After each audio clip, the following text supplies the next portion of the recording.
स्वागत है मेरे YouTube channel success mirror point by Pramod sir पे। जैसे कि आप लोग जानते हैं, पर डे हम लोग भारतीय संविधान के विषय में पढ़ते हैं। आज भी हम लोग भारतीय संविधान के विषय में पढ़ेंगे। आज का जो टॉपिक है ये आपातकाल। आपातकाल के विषय में हम लोग पढ़ेंगे, जिसको अंग्रेजी में कहते हैं इमरजेंसी कहते हैं। आपातकाल की बात किया जाए तो आपातकाल की चर्चा जो है भारतीय संविधान भाग 18 में किया गया है। आपातकाल की चर्चा किसमें किया गया है? भारतीय संविधान भाग 18 में किया गया है। इनके बाद अनुच्छेद की बात करें, अनुच्छेद 352 से लेकर 360 के बीच में आपातकाल की चर्चा की गई है। आपातकाल जो है ये जर्मनी के संविधान से लिया गया है। आपातकाल किस देश के संविधान से लिया गया है? ये जर्मनी के संविधान से लिया गया है। इनके बाद बात करते हैं अनुच्छेद 352 क्या कहता है? राष्ट्रीय आपातकाल, जिसको अंग्रेजी में हम लोग कहते हैं नेशनल इमरजेंसी। अनुच्छेद 352 क्या कहता है? राष्ट्रीय आपातकाल, इसको अंग्रेजी में कहते हैं क्या? नेशनल इमरजेंसी कहते हैं। इनके बाद अनुच्छेद 356 क्या कहता है? राजकीय आपातकाल या राष्ट्रपति शासनकाल, या इनको संवैधानिक आपातकाल भी कहते हैं, अंग्रेजी में कहते हैं स्टेट इमरजेंसी। आज का जो टॉपिक है पढ़ेंगे हम लोग वित्तीय आपातकाल। वित्तीय आपातकाल के विषय में पढ़ेंगे। वित्तीय आपातकाल अनुच्छेद 360 क्या कहता है? वित्तीय आपातकाल, फाइनेंशियल इमरजेंसी। समझे? उम्मीद है ये समझ में आई होगी। इससे पहले जो है हम क्या बताएं, यूट्यूब पर बताए हुए हैं।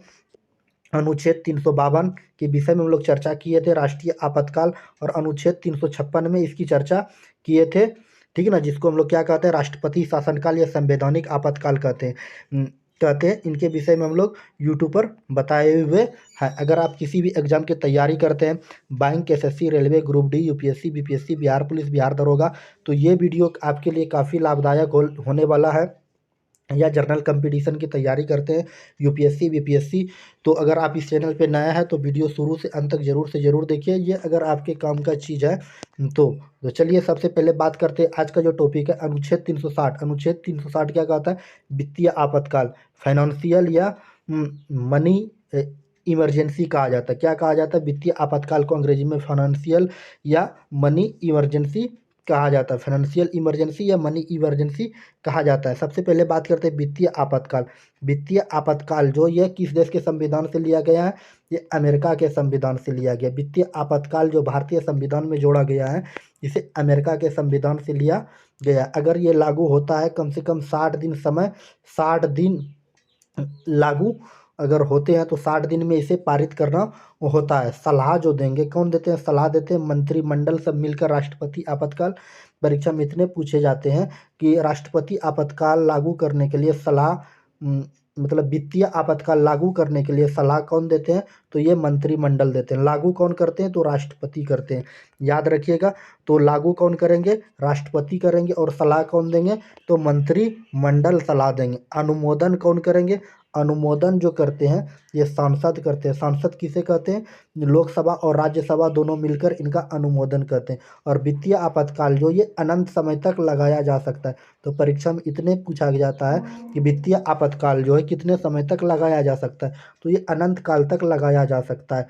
1991 ईस्वी में लगाने की स्थिति आई थी। 1991 में जो स्थिति, वित्तीय स्थिति लगाने की स्थिति आ गई थी, लेकिन लागू नहीं किया गया था। जब वित्तीय आपातकाल लागू किया जाता है तो सैलरी जो होता है राष्ट्रपति को छोड़ करके सभी का काट लिया जाता है, सिर्फ सरकारी नौकरी वाले का। अगर वित्तीय आपातकाल लग गया, पैसे की दिक्कत हो गया, तो राष्ट्रीय आपातकाल के बाद क्या किया जाएगा? राष्ट्रपति को छोड़कर बाद बाकी सबका सैलरी काट लिया जाएगा। अब चलिए वित्तीय आपातकाल जो है ये लगाने की प्रक्रिया क्या क्या होती है, इनके विषय में हम लोग जानते हैं। वित्तीय आपातकाल लगाने की प्रक्रिया जो होता है, फाइनेंशियल इमरजेंसी, सबसे पहले लागू कौन करते हैं? राष्ट्रपति साहब करते हैं लागू।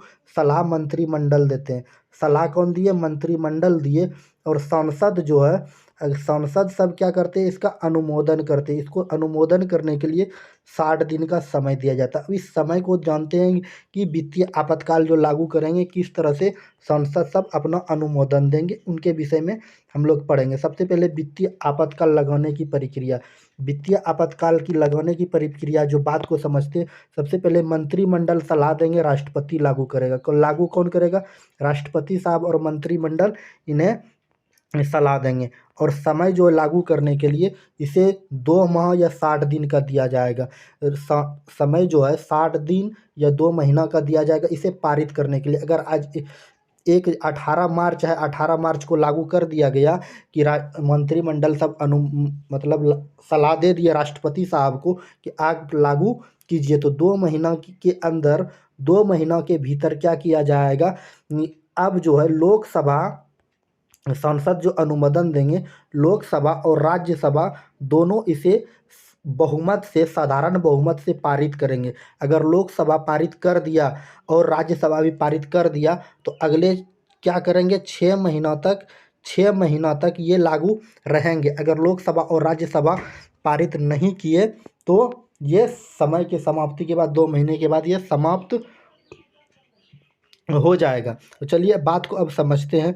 क्या अब मान के चलिए 18 तारीख को क्या कर दिए, मंत्रिमंडल सब सलाह कर दिए, सलाह दे दिए कि वित्तीय आपातकाल लागू कर देना चाहिए, राष्ट्रपति साहब को भी लागू कर दिए। अब जो क्या हो जाएगा, अब 10 दिन के अंदर ये क्या हो गया, लोकसभा विघटित हो गया, लोकसभा भंग हो गया, या सरकार गिर गई, या कंडीशन हो गया क्या, और ऐसा समय में मंत्रिमंडल सलाह दिए कि उस समय चुनाव का स्थिति आ गया हो, तो उसको शेष जो है 10 दिन के अंदर, अब शेष बचा 50 दिन के अंदर राज्यसभा इसे साधारण बहुमत से पारित करेंगे। क्या करेंगे, साधारण बहुमत से पारित करेंगे 50 दिन के अंदर। साधारण बहुमत पारित होने के बाद राज्यसभा यदि पारित करता है तो अगले जो, जब तक लोकसभा का गठन नहीं हुआ तब तक लागू रहेगा। अगर लोकसभा राज्यसभा पारित कर देता है तो ठीक, अगर नहीं पारित करता है तो ये उसी समय समाप्त हो जाएगा। पारित कर दिए और इसके बाद क्या हो गया, नई सरकार बन गई। नई सरकार बनने के बाद पहली बैठक से इसे 30 दिन का समय दिया जाएगा कि आप भी इसको क्या कीजिए, वित्तीय विधेयक को पारित कीजिए। अगर लोकसभा की पहली बैठक से 30 दिन के अंदर लोकसभा इसे पारित करता है साधारण बहुमत से तो ये लागू रहेगा। यदि पारित नहीं करता है तो समय के समाप्ति के बाद ये वित्तीय विधेयक स्वयं समाप्त हो जाएंगे। बात समझे, उम्मीद है ये समझ में आई होगी। अब इसको चलिए पढ़ देते हैं। लोकसभा इसे साधारण बहुमत से पारित करता है तो ये लागू रहेगा, या पारित नहीं करता है तो समय की समाप्ति के बाद स्वतः यह समाप्त हो जाएगा। नोट में लोकसभा और राज्यसभा दोनों साधारण बहुमत से इसे वित्तीय विधेयक को पारित करते हैं। अब चलिए हटाने की प्रक्रिया देखते हैं कि वित्तीय विधेयक हटाने की क्या प्रक्रिया है। इनके विषय में भी देखते हैं। जो प्रक्रिया राष्ट्रीय आपातकाल हटाने में है वही प्रक्रिया क्या वित्तीय आपातकाल को भी हटाने में भी, जिस प्रक्रिया से राष्ट्रीय आपातकाल को हटाया जा सकता है उसी विधि से वित्तीय आपातकाल को भी हटाया जाता है। अगर वित्तीय आपातकाल लग गया तो आम जनता पर या हम लोग के राज्य के ऊपर क्या प्रभाव पड़ेगा उनके विषय में जानते हैं। राज्य के वित्तीय मामला में संघ को पूरा अधिकार प्राप्त होता है। अगर वित्तीय आपातकाल लागू हो गया तो राज्य के मामला में संघ मतलब केंद्र को पूरा अधिकार प्राप्त हो जाता है। और जैसे राज्य के धन विधेयक, वित्तीय विधेयक को राष्ट्रपति के विचार के लिए आरक्षित किया जाता है। राष्ट्रपति एवं राज्यपाल को छोड़ करके सभी अधिकारियों का वेतन एवं भत्ता में कटौती किया जा सकता है। राष्ट्रपति और राज्यपाल को छोड़ करके सभी का वेतन और भत्ता जो है काट लिया जाता है, सिर्फ सरकारी नौकरी का। संघ की कार्यपालिका द्वारा राज्य को वित्तीय उचित संबंध सिद्धांतों का पालन करने का निर्देश देंगे। संघ जो है राज्य को निर्देश पालन करने के लिए देते हैं। अब चलिए कुछ संशोधन जो संविधान में किया गया उनके विषय में भी हम लोग जान लेते हैं। 42वां संविधान संशोधन 1976 ईस्वी में आपातकाल में परिवर्तन किया गया। 42वां संविधान संशोधन 1976 ईस्वी में क्या किया, आपातकाल में परिवर्तन किया गया। उनको हम लोग जानते हैं। तो 1900 अनुच्छेद 352 के संदर्भ में संपूर्ण भारत या उसके किसी भी भाग के संदर्भ में शामिल किया जा सकता है। कर अनुच्छेद 352 जो है ये संपूर्ण भारत या उसके संदर्भ में कहीं भी लगाया जा सकता है, जबकि मूल संविधान में संपूर्ण भारत का प्रयोग किया गया था। जबकि मूल संविधान में कहा गया था संपूर्ण भारत में लगाया जा सकता है वित्तीय आपातकाल। लेकिन अनुच्छेद फिर 42वां संविधान संशोधन क्या कहा गया, संपूर्ण भारत या उसके किसी भी क्षेत्र में आपातकाल लगाया जा सकता है। यदि आपातकाल संपूर्ण भारत में लागू है और जहाँ की स्थिति सुधार हो वहाँ हटाया जा सकता है, अन्यथा और अन्य जगह बना रहेगा। अगर वित्तीय आपातकाल लगता है तो जिस जगह क्या हो जाएंगे, वित्तीय आपातकाल के सुधार आ जाएगा, वहाँ से हटाया जा सकता है, और अन्य जगह सुधार नहीं किया गया है तो वहाँ लागू रहेगा। बात समझे। 44वां संविधान संशोधन 1978 ईस्वी में जो आपातकाल में परिवर्तन किया गया है उनके विषय में जानते। आंतरिक अशांति के जगह सशस्त्र विद्रोह शब्द लाया गया। ये कब किया गया? 44वां संविधान संशोधन 1978 ईस्वी में आंतरिक अशांति के जगह सशस्त्र विद्रोह का प्रयोग किया गया। अनुच्छेद 352 के संदर्भ में मंत्रिमंडल लिखित परामर्श की बात कही गई है। अनुच्छेद 352 के संदर्भ में 1 माह के भीतर विशेष बहुमत से पारित करना होता है। इनके बाद जबकि क्या कहा गया, जबकि मूल संविधान में पारित करने के लिए 2 माह तथा साधारण बहुमत की बात कहा गया था। अनुच्छेद 352 के संदर्भ में, अनुच्छेद 352 जब भी बोले तो राष्ट्रीय आपातकाल समझिएगा, तो 6 माह की शर्त लागू किया गया, जबकि मूल संविधान में एक बार अनुमोदन हो जाने के बाद वो निश्चित काल तक लागू किया गया था। लोकसभा प्रस्ताव पारित कर देती है तो इसे हटाया जाएगा। जब लोकसभा प्रस्ताव पारित कर देगा तो इसे हटाया जा सकता है। अब चलिए हम लोग जानते हैं कि यदि लोकसभा में अगर राष्ट्रपति आपातकाल लग गया तो हमारा जो है अनुच्छेद 19 निलंबित हो जाएगा। अनुच्छेद 19 जो है, अगर वित्तीय आपातकाल भारत में लग गया तो हमारा भी अनुच्छेद जो है ये 19 निलंबित हो जाएगी, और अनुच्छेद निलंबित हो जाएगी, और अनुच्छेद 20 और 21 जो है ये निलंबित नहीं होगी। अनुच्छेद 19 क्या कहता है? इसे संविधान का रीढ़ कहा गया। अनुच्छेद 19 को क्या कहा गया? इसे संविधान का रीढ़ कहा गया, बैकबोन ऑफ कॉन्स्टिट्यूशन कहा गया। मूल संविधान में मौलिक अधिकार जो है ये 7 था, वर्तमान में ये 6 है। और 44वां संविधान संशोधन 1978 ईस्वी द्वारा अनुच्छेद 19F को संपत्ति का अधिकार जिसमें चर्चा था इसे हटा दिया गया। यह सिर्फ अब कानूनी अधिकार बन गया है, जिसकी वर्णन या जिसकी चर्चा अनुच्छेद 300 को में किया गया। अनुच्छेद 300 को क्या कहा था?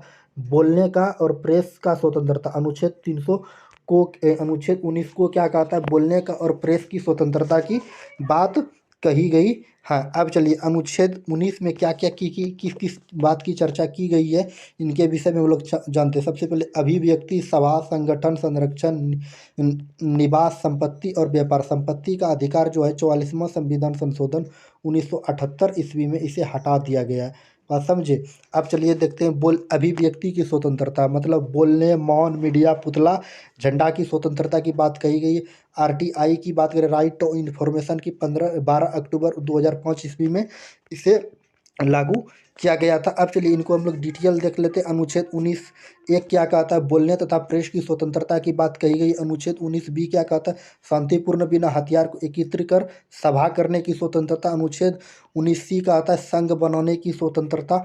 इनके बाद बात करते हैं अनुच्छेद 19 डी, देश के किसी भी क्षेत्र में आगमन करने की स्वतंत्रता। अनुच्छेद 19 ई क्या कहता है?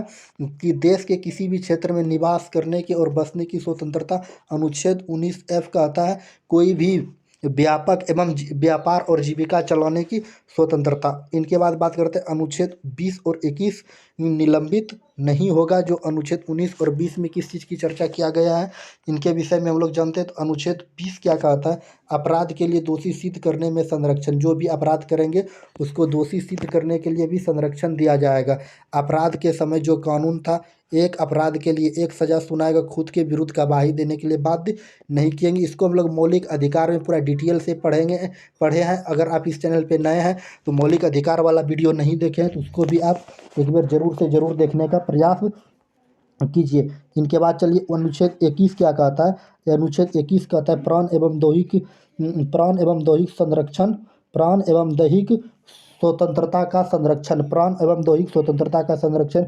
विदेश भ्रमण करने के लिए इसी अनुच्छेद 21 के तहत जाता है। राष्ट्रपति इसे निलंबित नहीं कर सकता है। तो याद रखिएगा अनुच्छेद 21 को राष्ट्रपति निलंबित नहीं कर सकता। हाँ, इनके बाद अनुच्छेद 21 को कहता है 86वां संविधान संशोधन 2002 ईस्वी में जोड़ा गया। तो इसमें कहा गया क्या? 6 से 14 वर्ष के बच्चों को निःशुल्क एवं अनिवार्य शिक्षा की व्यवस्था की गई है। राइट टू एजुकेशन RTE की व्यवस्था की गई है। बात समझे। उम्मीद है ये छोटी सी वीडियो आपके काम का चीज़ है और समझ में आई होगी वित्तीय आपातकाल के विषय में। अगर आप इस चैनल पे नए हैं और किसी भी एग्ज़ाम की तैयारी करते हैं, bank, SSC, railway, group D, UPSC, BPSC, Bihar police, Bihar दरोगा, तो ये वीडियो आपके लिए काफ़ी लाभदायक होने वाला है। अगर इस चैनल पे नए हैं तो लाइक नहीं किए तो वीडियो में लाइक कर दीजिएगा। लाइक करने के बाद प्यारे से छोटे से यूट्यूब चैनल को सब्सक्राइब कर लीजिएगा। सब्सक्राइब करने के बाद बेल आइकन का घंटी दिखेगा, उसको ज़रूर दबाइएगा। अगर आप फेसबुक पेज पे देख रहे हैं तो वहाँ फॉलो ज़रूर से ज़रूर कर लीजिएगा। अभी अपने दोस्तों के बीच शेयर नहीं किया है तो वहाँ शेयर ज़रूर से ज़रूर कर दीजिएगा। अगर आप इसका पीडीएफ चाहते हैं तो हमारे Telegram channel success mirror point by Pramod sir पे ज्वाइन करके वहाँ से आप पीडीएफ को भी प्राप्त कर सकते हैं, या पीडीएफ डाउनलोड करने का लिंक डिस्क्रिप्शन में मिल जाएगा, वहाँ से आप पीडीएफ को भी डाउनलोड कर सकते हैं। चलिए आज की क्लास को यहीं समाप्त करते हैं। वीडियो मिलते हैं नेक्स्ट वीडियो में नेक्स्ट टॉपिक के साथ। जय हिंद, जय भारत। Okay, bye bye.